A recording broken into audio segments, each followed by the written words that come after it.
So in this video, I'm going to teach you on how to clone your repository from GitHub to your Visual Studio. So basically, first you need to open your GitHub account, which is I'm doing it on the web browser, which is on the desktop. Once you're in, you just simply go or type in, find a code that you wanted to copy the repository of it. And in this case, I wanted to copy the clone of this one. So you just have to click on the code button, which is this green button.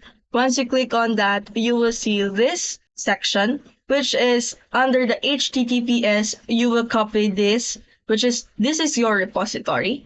Once you copy that, go to your Visual Studio. Once you're in, you will see the panel, which is located at the leftmost.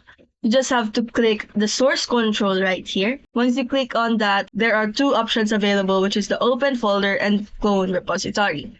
In this case, we are going to click the clone repository and paste the URL that we copied earlier, and then just simply click the clone from GitHub.